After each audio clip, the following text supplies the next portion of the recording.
Ya. Ujú. Yo no puedo grabar ya, pero pues ojalá que salga. Em, sí, nada más apagan el micrófono entonces. Sí, espérame. Ah, ok.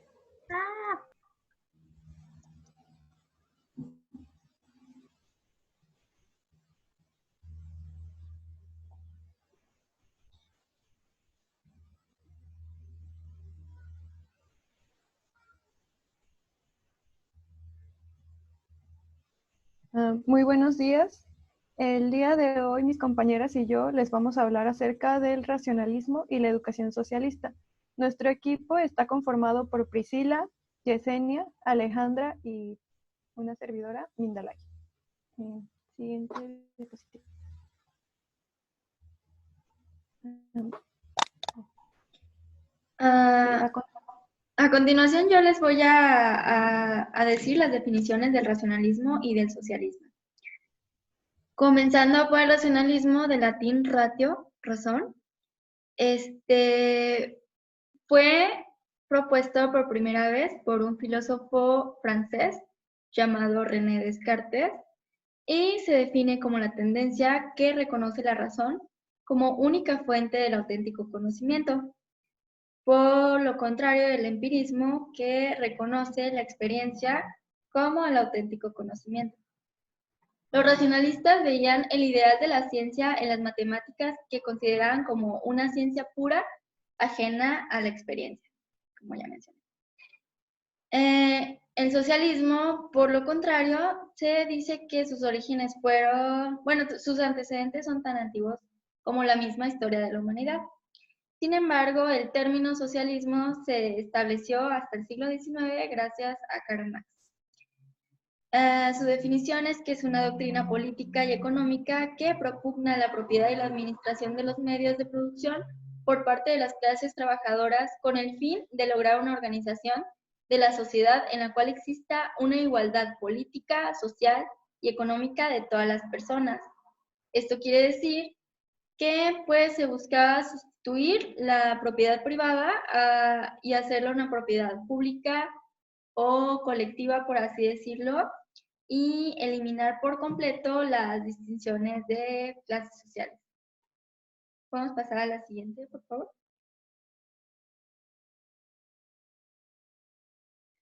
Ok, los antiguos secretarios de la educación pública que estuvieron presentes durante pues esta transición fue empezando Narciso Bassols en 1931. Él hizo mucho hincapié con respecto a las escuelas regionales campesinas. Le siguió Eduardo Vasconcelos en 1934 y el siguiente fue Ignacio García Teles de 1934 a 1935 y para terminar estuvo Gonzalo Vázquez Vela de 1935 a 1939. Cabe destacar que durante el servicio de este último señor, Gonzalo Vázquez, se fundó el Instituto Politécnico Nacional. Bueno. Ok, el panorama histórico de esa época, de 1934 a 1940. Abelardo L. Rodríguez fue un presidente pues temporal debido a la situación que se vivía en esos tiempos en este país. Cabe destacar que este señor pues tuvo un inicio un tanto diferente a todos los demás. Él provenía de una familia de, de muy bajos recursos. También estuvo pues enlistado en la militarizada por muchos años y otros años más estuvo estudiando en el extranjero. Así que por lo mismo podemos intuir que era, bueno, tenía una visión diferente con respecto a cómo se debía manejar el país, tanto la política como en la educación. Él hizo una reforma en el artículo 3 de la Constitución, en el que dictó que la educación que impartiría el Estado sería socialista, Además de excluir toda doctrina religiosa, combatirá el fanatismo y los prejuicios. Con esta reforma, pues queda claro que se echó encima, por así decir, a muchísimos del clero que en esos tiempos todavía participaban activamente en, pues, en decisiones políticas del país. Sin embargo, pues no le importó mucho y le pidió a la iglesia que pues se acatara a esta reforma. Después de pues el mandato de Abelardo L. Rodríguez, le siguió el presidente Lázaro Cárdenas, que pues él pues impulsó la expropiación petrolera, también puso reformas agrarias, etcétera, pero lo más importante fue que también retomó esta reforma educativa durante su mandato. Más adelante les van a hablar de él también. Le cedo la palabra a mi compañera Alejandra. Bueno, yo hablaré sobre la escuela racionalista. El principal objetivo de esta escuela era formar personas verídicas, justas y libres, por lo que dejarían a un lado el estudio de los dogmas influenciados por las ciencias naturales, por lo cual utilizaron el método deductivo desconfiando del sensorial. Fue fundamentada principalmente por Felipe Carrillo Puerto. En la siguiente diapositiva lo van a ver. Pasamos a la siguiente.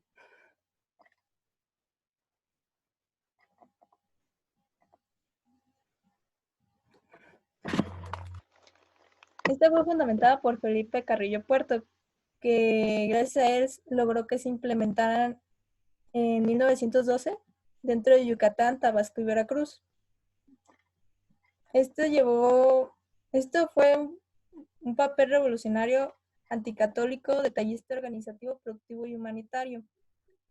Es decir, que se pretendía que fuera progenitora de una humanidad fuerte y libre, procurando que el obrero trabajara para la comunidad, así como para la comunidad a él. Y pasemos ahorita con mi compañera Priscila. Bueno, yo les voy a explicar acerca de la educación socialista.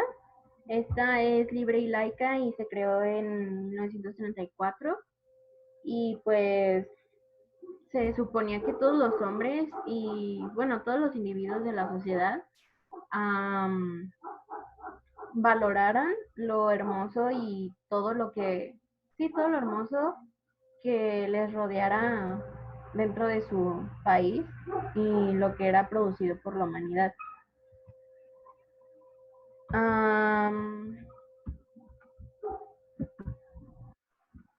La educación socialista en México, pues su precursor fue Abelardo L. Rodríguez, pero el que inició todo este movimiento fue Lázaro Cárdenas, que cabe destacar que pues fue uno de los presidentes de México, protegido, bueno, impulsado pues más bien por Plutarco Elías Calles, y pues él afirmaba que pues esta educación socialista era necesaria para crear un equilibrio por los problemas agrarios que se tenían pues en ese entonces, para que el país fuera más justo y equitativo. Se implementó durante 11 años, de 1934 a 1945, y pues el objetivo era más que nada alfabetizar a toda la comunidad, ya que pues eran muy analfabetas en ese entonces, y pues no se daban cuenta de eso, pero a pesar de que era una educación socialista, estaba dentro de un país capitalista. La escuela socialista trató de reconstruir el pensamiento nacional y pues desgraciadamente se desmoronó con las guerrillas y todo eso, y pues buscar esa unión de nuevo pues sí estuvo difícil. La educación socialista fue un elemento clave para el desarrollo económico y social del país. Y pues así lo afirmaba pues Lázaro Cárdenas durante su candidatura. también tenemos de que pues ah, la educación socialista se vio como un proyecto integral y pues se reflejó en los libros que repartió la SEP durante ese tiempo, que más adelante vamos a verlos más a fondo. El rol de los maestros, pues era de que ellos se veían como, bueno, les decían evangelizadores de la democracia, eran agentes de cambio, pues porque ellos inculcaban los conocimientos a los niños y de esta manera, pues, los hacían más productivos tanto en el campo como en la ciudad, pues, y estaban, ¿cómo se dice? Estaban dispuestos, pues, al cambio. En cuanto a los alumnos se refiere, pues, como en la educación, en el método tradicional, pues ellos eran también los que recibían los conocimientos, los que debían obedecer y seguir lo que se les imponía y pues ya. Para cerrar estos puntos, pues puedo decir que Lázaro Cárdenas recibió muchas críticas, más que nada porque pues muchos afirmaban pues que esta educación socialista fue creada para una sociedad que nunca existió y o sea y que ni existía pues. Entonces, con esto pues le cedo la palabra a mi compañera Mimi, que les va a hablar acerca de los puntos que se desarrollaron durante esta etapa.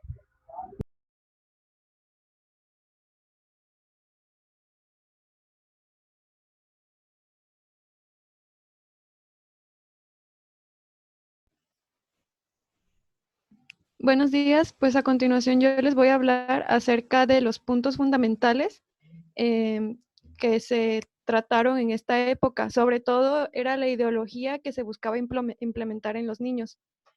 El primer punto es la insurgencia de la clase proletaria buscando la igualdad económica y efectiva.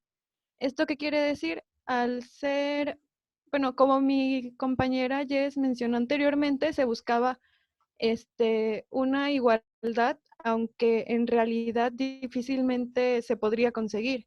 Se buscaba que la clase proletaria también la consiguiera.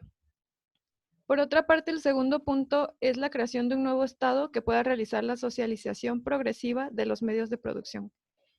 Esto también se ve muy marcado en las ideas que se les impartía a los alumnos acerca de que debían de prepararse para, para servir como económicamente al país, tanto en el campo como en la ciudad, o sea, en la industrialización, se les preparaba de esa forma. Básicamente buscaban que el pueblo sirviera al pueblo. Por otra parte, el progreso de la revolución arraigada en la propia tierra y abierta hacia el porvenir. Esto, como ya había hecho mención mi compañera Jess al inicio de la presentación, tenía mucho que ver con el reparto agrario. El reparto agrario, como todos sabemos, no se complementó, no se logró como se deseaba durante la época de la revolución. Entonces, lo que Lázaro Cárdenas implementó en esta época fue este reparto agrario y de esta forma se buscaba un cambio social, otro tipo de revolución, este, como mencioné antes, y pues el pueblo trabajaba para el pueblo, para mejorar, y pues de esta forma se quería ver un cambio. Siguiente diapositiva, por favor.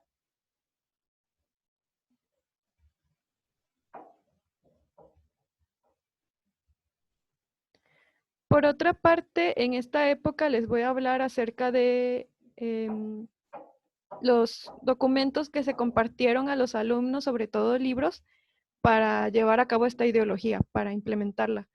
Se imprimieron y difundieron gran cantidad de folletos y libros con este enfoque. Inicialmente, bueno, como se mencionó antes, durante la época de Abelardo L. Rodríguez, ya se habían implementado varios textos, incluso desde antes.